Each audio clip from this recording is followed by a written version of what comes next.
Welcome to the Sound of Your Significance with yours truly, Jennifer Nesbitt Holt, where I help powerful and successful women like you elevate your inner vibration through the science of sound, vibrational tips, and expert interviews, which are not only magical, but scientifically practical in helping you own your own currents of intuition. I'm a leader in sound and vibrational energy, an aromatherapy practitioner, yoga instructor, and the founder of the Vibration of Intentional Creation over at jennifernesbittholt.com. Tune in weekly to discover the science behind sound and vibration to receive expansive vibrational tools, gifts, and support in exploring ancient and modern sound technology to raise your frequency so that you may impact the world. Make sure to join my email list at www.jennifernesbittholt.com for free updates and musical sound bites. And make sure to pick up a copy of the newly released Currents of Curiosity and Courage.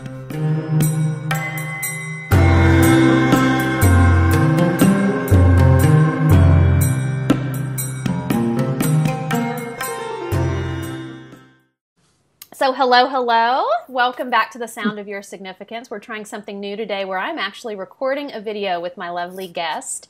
And such a lovely rhythmic guest she is. I want to welcome to the show Christine Claire Reed. Welcome. Thank you. And if you see me look down, people, it's because she's in a box right here. I'm just getting used to all this new, I say new, gosh, it's not new, is it, Christine? All this technology. No. It's okay. It's new to us. Right. Well, I'm just going to introduce her formally because it's so amazing the work that she's doing.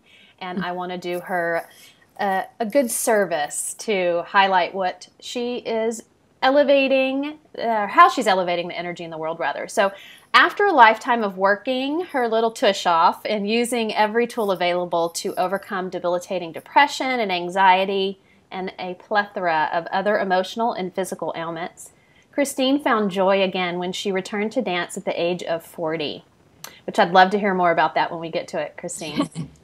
After much training and study, she has created Kintsugi dance, designed to help you dance your stories and discover your strengths. Kintsugi dance creates internal spaciousness and freedom. I love that. Teaching you that no matter what, there is room within you to hold anything and everything that has happened to you or will happen to you. In Kintsugi dance, we dance from breath and feeling and not from technique, freeing not just the mind, but the body as well. Christine is currently writing a book about her struggle with disordered eating and body dysmorphia and all the techniques she has learned in order to come to a place of peace in her body. So I know that's going to be a wonderful story for you to share, Christine. And, you know, for everyone listening, you can find her free starter videos and lots of writings over at ChristineClaireReed.com, and I will definitely put that in the blog and under any places that I post the video for you guys to get to for a link. So welcome. Thank you for coming on. It's good to be here. Yeah. Well, I know you have, there's so much in that intro just that we could spin off on.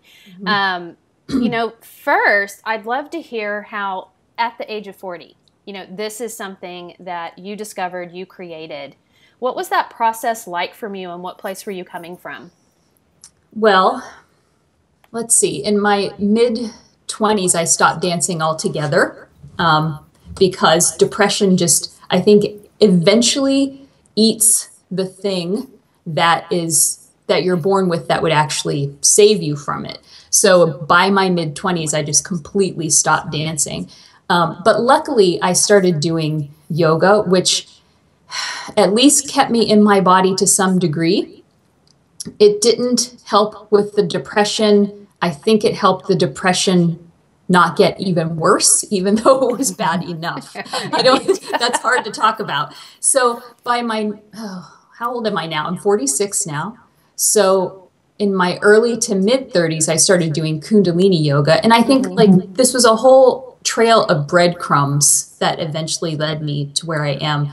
And when you try to tell stories like this, it's so oversimplifying because it's such a complicated braid of events and trial and error that leads you to where you finally get. So in my early to mid 30s, I started Kundalini yoga. And I always mention that specifically because I think it freed up the energy in my body in order to eventually dance in a way that more traditional like hatha yogas would have not done because of their reliance on such strict structures. And Kundalini is so much freer. And also Kundalini plays with and focuses on the breath in a way that other yoga does not, or at least in ways that I've never ever met a yoga teacher who does. And that really influenced then how I ended up approaching dance. So by my mid to late 30s, I was definitely getting better from the chronic depression and anxiety, and I was still struggling with those. And then we just went through some years where we lost a lot of friends and important connections in our lives, deaths, a lot of deaths, actually.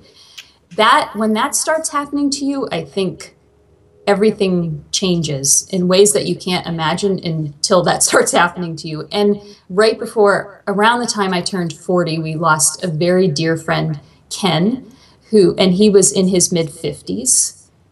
He died from cancer, of course. And we had a friend's wedding to go to right around the time that we had his memorial service. And I thought, God, I don't think we can go to this wedding because the memorial service. And then I'm like, okay, wait a second. Ken would like totally. So I ended up doing this, like, what would Ken do? Ken would totally want us to go to this wedding. And then I decided to dress up in a way that I hadn't dressed in a long, long time because I thought Ken would love that. So I bought like a really, like pink is not surprising now because I'm wearing pink, but at the time it was surprising. And a really fun pink, very like Audrey Hepburn dress. And I wore little sparkly sandals. And then at the wedding, the song Dancing Queen by ABBA came on, and I like could not resist it. So I got up, and my partner said that she had never seen me that happy. And we went home and talked until about 3 o'clock in the morning. And the next day I ordered Capezios for the first time, which I never ended up using because I work barefoot, but they're very talismanic. We'll make that word up. They act as a talisman in my life, definitely, or they did at that time. And then I started dancing every single day. My goal was to dance at least 2 to 3 hours a day. So, and I did that for many months before I went to my first training, and it changed my entire body and mind. How were you doing that? I'm curious, like, were you doing this at home in your own space? Yeah, I was, Wow. which was, now that I look back on it, I respect, whoa, how hard was that? Like creating your own practice at home is so difficult. And I was rising up out of this muck of depression while I did it. And so I don't know what clicked in my brain that let that happen, because I now watch students struggle so hard just to, do 15 minutes by themselves. And then once I started working with other people, then the working by myself became difficult again. And I've recently overcome that, and now I work by myself every day. But yeah, working by yourself is hard. And I was doing many hours a day, but I would break it up. And I think this is key for anyone, whether you're talking an hour or 5 minutes, that you break up whatever you're doing into smaller bits. So I would do a half an hour of this in the morning, and then before lunch, an hour of this. And I did different things all the time too. So I was constantly experimenting with, I was still doing Kundalini at that time, and I would do a little ballet, and then I would play with modern, and then I would just do freestyle. And so I was constantly mixing it up. So I think those are two really important things for anyone trying to develop any kind of home practice, that you do it in bites that are manageable, and that you're constantly playing with changing it within the larger structure, Well, and I like so that you're dance. right. And I like what you're saying, and I think it is important for people to hear this because of energetically, when you tend to practice one modality, you either fan your fire or you put your fire out. It's real easy to get into those ruts. So I love hearing you share this, because I think people need to hear this, no matter if it's dance, movement, or anything in your life. That balance is crucial. Yes. It's a great point. Yes, it is crucial to constantly be changing. But like I said, within that structure, like it's such a balance. You know, Martha Graham said that freedom comes from technique. So you learn a technique so that you can unlearn it. You know, and and that's kind of the process I try to take people through in kintsugi, is the unlearning of whatever they've learned about or in their bodies. You know, so yeah. You said that that can be challenging, or for them. Is that challenging for you as a teacher to work with someone who can feel so restricted or limited or have such a high level of self-doubt? Oh my gosh. Yeah, it's the biggest challenge. I think it's more of a challenge for the student, obviously. I have all these like skills and tools that I've developed over the years. And then the challenge, I guess, for them is that they trust me.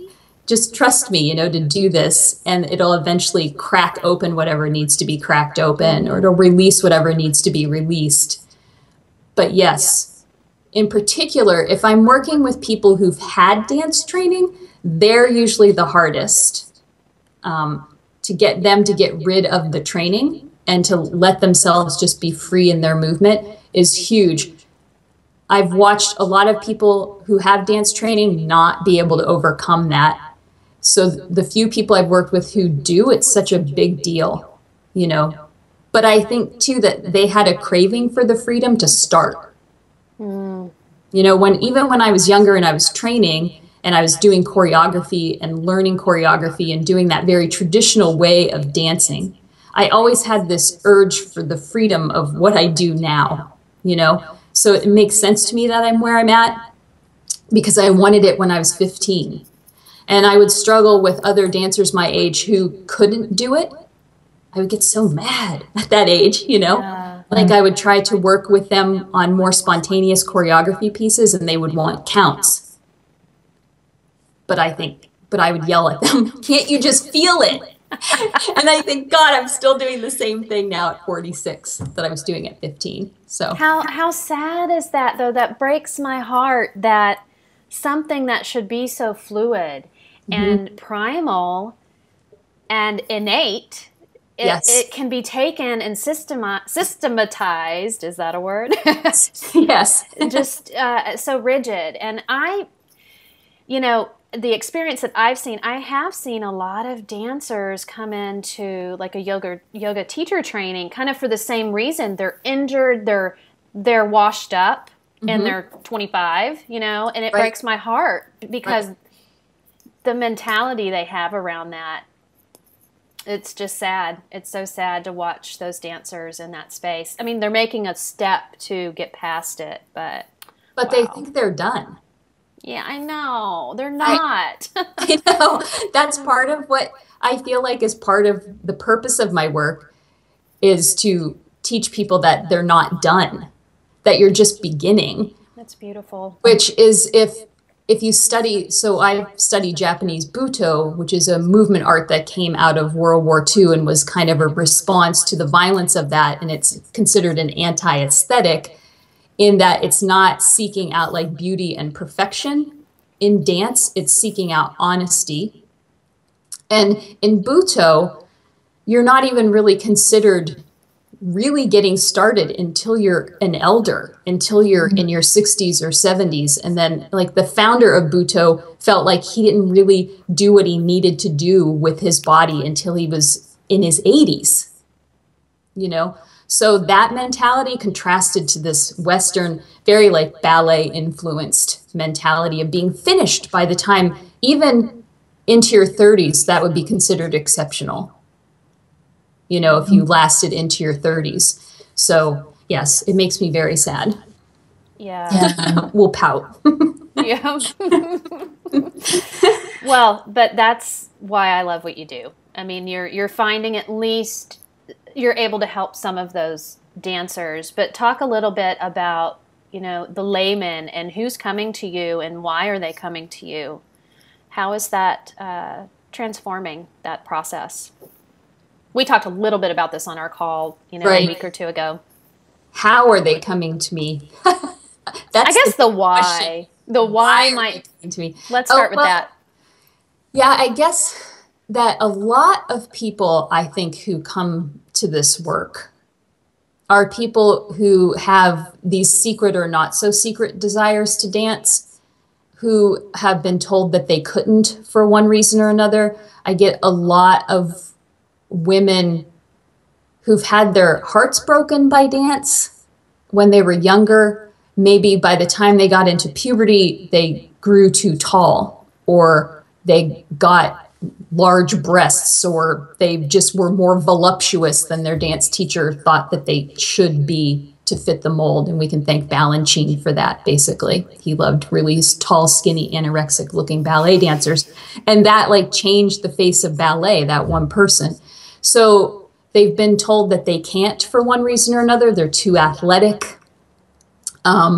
Or that they just don't fit that mold that that particular teacher has. Those dance teachers have so much power, you know? And then they look around and there doesn't seem to be another option, so they stop. Or maybe they never got to have dance classes because their parents just thought that that was a waste, so they have this secret desire to explore it now. I get a lot of those types of women in this work who need to be healed on that very direct healing the dancer in them level. Everyone who comes to the work has healing work to do, but a lot of them have that very specific healing work to do. And then once we kind of start to work through that, then the other layers of healing that need to be done can come up.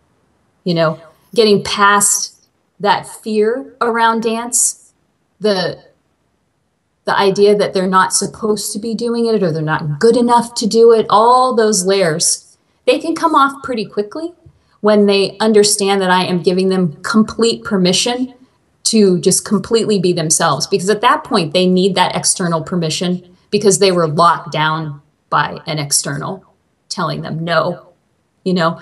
And then eventually we can work into them giving themselves permission, of course. But at first, they need me to say it's okay. You know? Have these women already embarked on a healing journey and this is a next step for them, or is this their first step coming to you? I think that the people who are attracted to this practice, and then even more so the people who stay with this practice, are people who've already done a significant amount of work. The body is the key to the whole thing, of course. We've turned a lot of spiritual and emotional healing into head work, and it's really about the body. But because of the way we've culturally turned it into head work, most people do the head work first and then end up at the body work. Excuse me. So it's kind of backwards, but at least we eventually get there.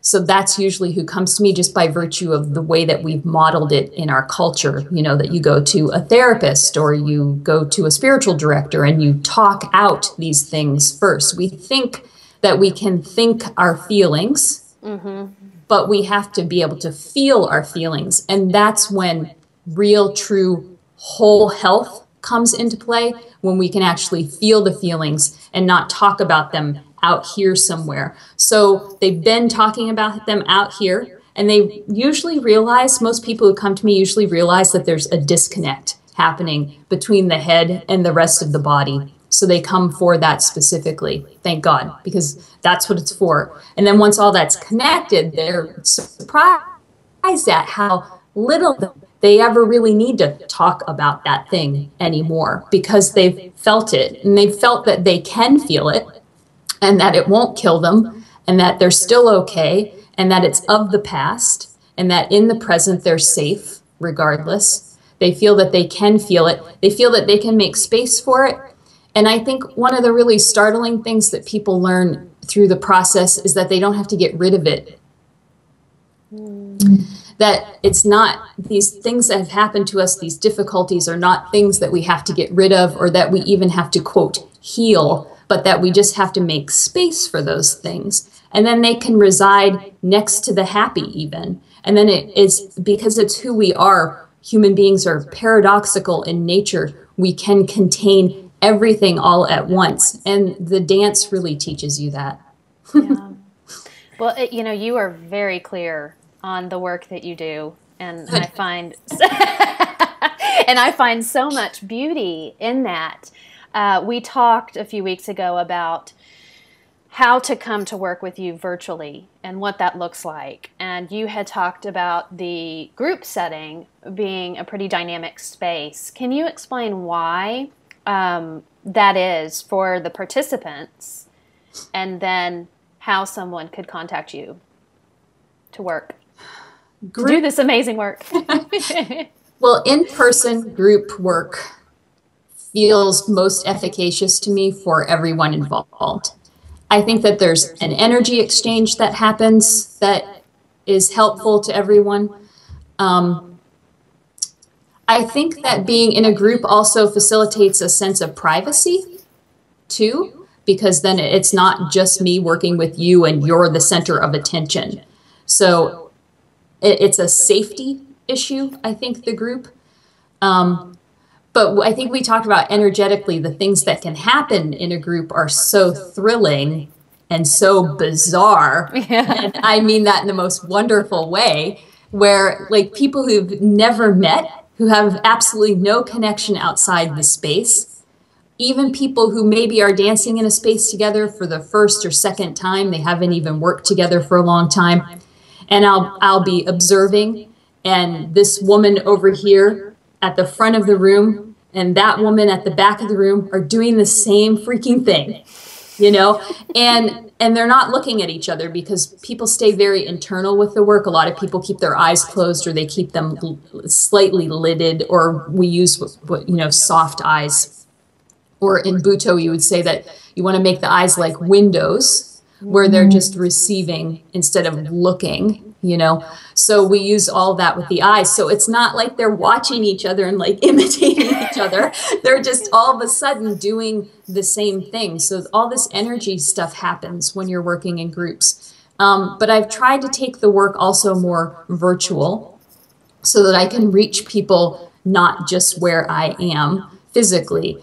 And I did my first live online class via Spreecast a month ago now, I think. And that worked pretty much the same way. It was very surprising to me, the collective energy that happened, even though it was virtual, because, you know, people could chat at me during the class and I could answer questions. And I had 2 of my local students in the space with me so that they could see different bodies doing the work and not just my body. And it still created this like collective experience, even virtually. So I felt like it didn't lose any of the power. Where I had thought about, you know, the traditional route would be for me to make videos to sell. Yeah. But there's something so dead about that energy, you know, it's not alive anymore. It's dead. So I knew that that was the wrong approach. So I had high hopes for the live online thing, but they were exceeded. One of the best ways that people can connect with me actually is to go to the website. In the left lower hand corner, there's all my social media buttons. A lot of people make kind of one-on-one contact with me first, like they send me an email or they Facebook message me. I get a lot of little stories that way from people because they need to be heard before they can enter into the work, right, because there's a lot of trepidation and fear around this work. Because being in the body is about feeling your feelings, and that is pretty scary. We've been avoiding it for most of our lives, most of us. We've been compartmentalizing, and this is about breaking down all those inner walls. So they need that intimacy, I think. So either email me or friend me on Facebook and then say hi in a private message. And then I have a Facebook private group. It's locked down. You can't even see it exists until you're put in it. And right now we're doing a daily dance dare for the whole year.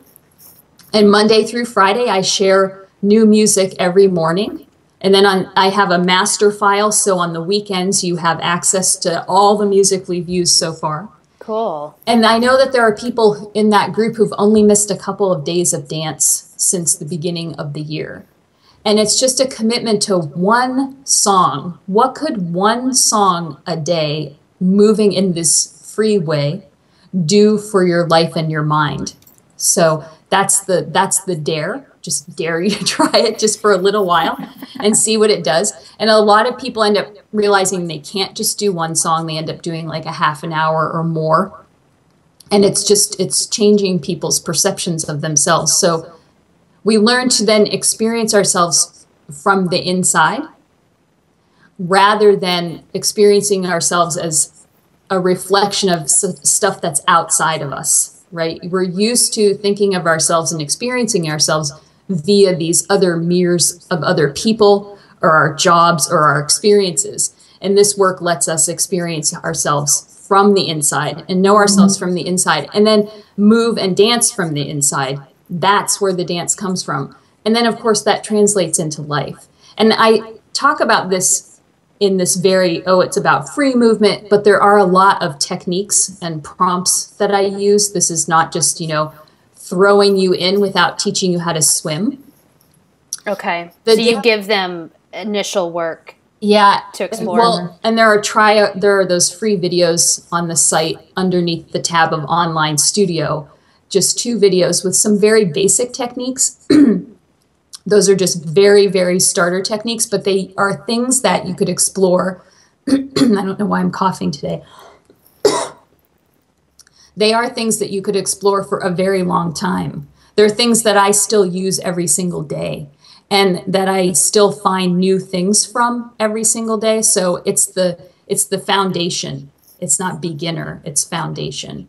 So you could find those videos there. But friending me on Facebook is a really great way to get involved in the work because I'm so active on there. Yeah, and that's great. So, to have them be able to get directly to you.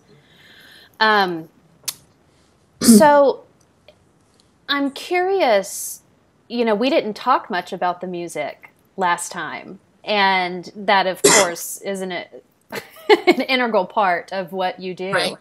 Are you utilizing sounds? Of course, this is the sound therapist coming out in me. Are you utilizing music that has words, or are you using... Well, let me just ask you, what kind of music are you using? So music is like one of my absolute favorite topics, of course. I am just music crazy. And if you look at, there are lots of forms of conscious dance. Kintsugi dance is different from those other forms in about 100 ways. And one of the biggest ways is my approach with music. Like, I don't rely on one kind of music. And a lot of those forms tend to, I know one form that mostly use, a lot of forms actually that mostly use drumming. Well, if you're mostly using drumming, then you're really staying in the lower body. You're speaking my language. Thank you. Am I? Yeah. Well, so we could talk about this metaphorically, or we could talk about it literally. Metaphorically, of course, and spiritually, you're staying in the lower chakras when you're using drumming. It's connecting you to earth. But then that happens literally. Like, I've been in classes with people, and I almost stood up to demonstrate, but I won't, where then they get low in their bodies and they crouch into their knees and their feet are planted. And that's where you're going to stay if all you're using is drumming. And I personally get bored. So, because I like to lift out of the body, and you need different kinds of music for that to happen. So I use everything I can get my hands on. But in particular, where I start to move people toward is music that doesn't have lyrics, because those are hooks for the body to hold on to when it's moving. Mm-hmm. Pop music in particular, and I love pop music, and I use a lot of it to get people going because it speaks to us in this very fun, easy way. Are you really speaking about pots? Pop music. Like pop. Popular. Pot. Oh my God, I'm like the pot. Banging of pot. Like Oh gosh. So pop music it's rhythmically it's all the same, but it makes people feel safe and happy. So I use some of that because it just gets people started. But it will drop you immediately into what I call your middle school dance, right? Yeah. Everyone's got one where right, exactly. They've got the thing that they did in middle school, and pop music, even if it's current, will drop you into that dance. So usually I use pop too to see what people's default moves are, because they'll show them every time with pop music. But what I'm trying to move people toward more is music that doesn't have lyrics, but also does not have those typical counts that we're used to, you know? So I work a lot with like avant-garde classical, like Philip Glass and Maya Bazer, and I'm trying to think of Hauschka. I love him. He's one of my absolute favorite composers right now. There's tons of them, and I use them every week in the daily dance stare. Even I just don't use a ton of it because it's challenging. It's challenging when there's maybe no melody. So, you know, what does the body hold on to? But that's the whole exciting point, that the body has nothing familiar to grasp onto. So then it starts going, whoa, and it doesn't know what to do. And then that's when we really get into the work. That's when the real work starts to happen. When you don't know what to, when body is freaking out. That is when we get to something important, because that's when the body's going to say something honest instead of something scripted. Well put. Well said. So yes, music's so important. Yeah, I know. I was like, we didn't even talk about music, but I'm so glad it dawned on me to ask you, because what you just said it's golden. Yeah. And it's easy for us, like you said, to get into that norm. There's so much of what you're trying to do to get people out of that comfort space. So I love it. Yeah, exactly. Well, is there anything else that you'd like to share with the listeners that, you know, helps them live in a higher vibration? Any tips? And it doesn't necessarily have to be dance related, but things that you've experienced, the challenges that you've experienced, and the lessons you've learned. One of the key things that I'm working with right now is the idea that persistent, consistent joy is the antidote to chronic neglect, which is where a lot of us have lived in our bodies and our minds and our hearts, is this space of chronic neglect, especially women, I think, who take care of others always before self, or it tends to be an issue. And when I say persistent, consistent joy, I don't mean happy, you know? I don't mean this fake striving. I don't mean pretending. I don't mean that whole fake it till you make it thing either. I hate that. I hate the dishonesty of that. But persistent, consistent joy in that I believe that that's who we actually are. That in Buddhism, they would call it your ground luminosity. I love that. Ground luminosity. That's who you actually are, that internal radiance. And Thomas Merton, the great Catholic monk mystic, said that we are not built for pleasure, we are built for joy.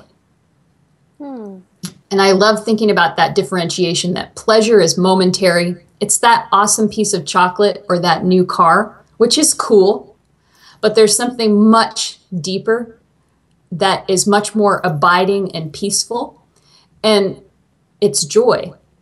And that's what the dance actually taps into, or that thing that you do that makes time go by and you don't notice. That's that thing that can tap into that joy that's your essential nature. But we need to do that all the time. That's the persistent, consistent part of it. And we can't compartmentalize it to, 10 minutes a day. So we have to figure out how to dance with our whole life all the time, just every minute. Like I joke, how can I dance 24/7? Because I'm a different person when I'm dancing, but I'm not a different person. I'm actually myself when I'm dancing. So I've had to change that language for myself. That's who I actually am. It's that I'm a different person when I'm not dancing, when I'm not tapped into that essential joy. And the biggest thing I would like to tell people too, that I wish that they knew they were stronger and braver and more beautiful than they could ever imagine. And that in order to discover that this level of awesome that is really in them, that they have to challenge themselves, that they have to push themselves through those fear barriers into those spaces that seem dark, that they don't think they can go into. If you push through those spaces, if you push into those spaces, if you take little steps, then you'll discover this well, this infinite well of beauty and strength that you never knew that you had. So I want people to know that they're capable and that they're way, way, way more capable than they think. And that's my job with you, is to raise that bar for you. One of my students says that I'm lovingly militant. And I love that.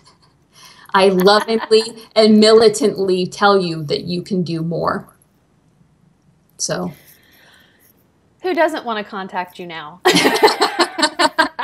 I mean, I would strongly encourage those of you listening to get on Christine's site, and it's ChristineClaireReed.com, and to Facebook her, because it sounds like there is a lot of golden material here that you can explore how to move into that authentic space and that freedom that you're seeking. And Christine, I love that you said that this is something that women are constantly having to deal with. It is innate for us as a female species. So I can't even find words to express that the goodness that you're putting out there. And it's, I think, so simple. It's maybe just for your clients to take that first step. Yes. That's all I think it would take. And hearing, the times that we've shared so far up to this point, the information that you've shared, I think that's all anybody needs to do, is just take that step to contact Christine and at least explore it. I mean, there's nothing you're going to lose by moving into right. your junior high space first, and then we'll go into the elegant adult you later. Yes. Oh, it's been a joy having you on the show. And if you think of anything that you want to share after that you want me to post over on the blog at jennifernesbittholt.com, I would be more than happy to do that for you. Thank you. Yeah. And so for all of you listening, I will be putting all the links on there, and so you can get to the right place to explore the movement and the rhythm that is yours. So welcome so much to the show. I had so much fun having you on here and talking to you last week. Yeah, thank you. It was wonderful. Yeah. Well, I don't even need to ask you what the sound of your significance is, because you clearly stated everything that I think is needed. Yes, you clearly did. Good. Well, thank you so much. Thank you. Yeah.